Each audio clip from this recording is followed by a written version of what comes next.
غوث اعظم کی بارگاہ ہے، عیسائیوں کا مجمع ہے۔ عیسائی کہتے ہیں تمہارے نبی نے کوئی مردہ زندہ نہیں کیا، ہمارے نبی نے مردہ زندہ کیا، قرآن کی آیت سے ثابت ہے۔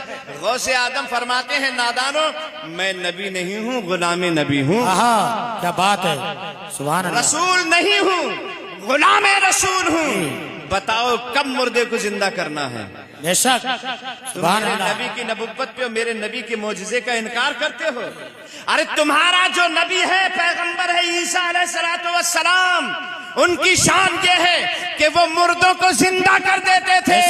نادانو سنو، جب حضرت عیسیٰ مردوں کو زندہ کر دیتے تھے تو جن کے صدقے میں عیسیٰ پیدا کیے گئے ہیں وہ مردوں کو زندہ کیوں نہیں کرتے تھے؟ سبحان اللہ، ماشاء اللہ، بہت خوب، کیا بات ہے، سبحان اللہ۔ عیسیٰ کو جو نبوت ملی ہے بے شک، وہ ہمارے نبی کے صدقے ہی میں بے شک، سبحان اللہ، ہے بات نا؟ ہے۔ جب عیسیٰ مردے کو زندہ کر دیتے ہیں تو جن کے صدقے میں عیسیٰ بنائے گئے ہیں، بے شک، جن کے صدقے میں عیسیٰ نبی بنے ہیں، سبحان وہ اللہ۔ مردوں کو زندہ کیوں نہیں کریں گے؟ لیکن اے نادانو سنو، اگر تم زندگی کی بات کرتے ہو اور مردہ زندہ کرنے کی بات کرتے ہو تو یہ تمہارے سامنے عبد القادر جیلانی ہے، اسے دیکھ لو، یہ نبی نہیں ہے، غلام نبی ہے، یہ رسول نہیں ہے، رسول کا امتی ہے۔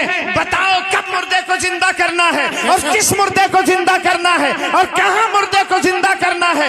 عیسائی کہنے لگے یہ بڑے مزے کی بات ہے، آج عبد القادر جیلانی کی پول کھل جائے گی، اور عبد القادر جیلانی جب مردے کو زندہ نہیں کر پائیں گے تو ان کے نبی کی بھی یہ بات ثابت ہو جائے گی کہ ان کا نبی بھی مردوں کو زندہ نہیں کر پاتا تھا۔ کہنے لگے ٹھیک ہے، اگر آپ مردوں کو زندہ کرنے کا چیلنج کرتے ہیں تو ٹھیک ہے، کر کے دکھائیے۔ کہ چلیے کہاں چلتے ہیں؟ عیسائیوں کا مجمع آگے آگے چلا، عبد القادر جیلانی پیچھے پیچھے چلے۔ تمہاری مرضی ہے، جہاں چاہو لے جاؤ، جس جگہ چاہو لے جاؤ، جس مردے کو چاہو زندہ کرواؤ۔ عبد القادر تیار ہو گیا ہے، غوث اعظم تیار ہو گئے۔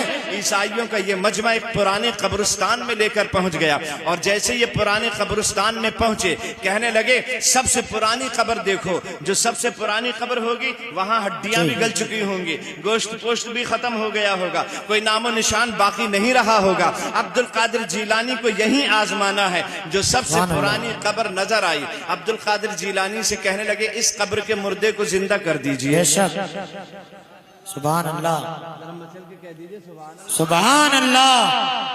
تم جس غوث اعظم کو ماننے والے ہو بڑی پاور والے ہیں، بے شک، سبحان اللہ۔ حد والے ہیں، بہت پاور اللہ نے انہیں دی ہے۔ عیسائیوں کا مجمع کہنے لگا اسی قبر کے مردے کو زندہ کر دیں۔ عبد القادر فرماتے ہیں ٹھیک ہے، زندہ کر دیا جائے گا، لیکن اس سے پہلے چند باتیں تو سن لو۔ جی، بے شک، زندہ کر دیں بہت گے، خوب۔ سن لو، یہ فلاں سن میں مرا، اس کا انتقال فلاں سن میں ہوا ہے، اس کا یہ نام تھا، اس کے باپ کا یہ نام تھا، اس کی ماں کا یہ نام تھا، اس کے اتنے بچے تھے، اس کا اتنا بڑا خاندان تھا، فلاں کا نام یہ تھا، فلاں کا نام یہ تھا، یہ فلاں جگہ رہتا تھا، اور سنو یہ گانے بجانے کا کام کرتا تھا۔ اب بتاؤ ایسے سادہ اٹھے یا گاتا بجاتا اٹھے؟ بے شک، بے شک، سادہ اٹھے یا گاتا بجاتا اٹھے؟ عیسائیوں کی حیرت کی آنکھیں کھل گئی۔ عبد القادر سے کہنے لگے جیسا چاہیں ویسا اٹھائیں، لیکن اگر اپنے کام کے ساتھ اور اپنے کام کی نسبت کے ساتھ اٹھے گا تو اور زیادہ مزہ آئے گا۔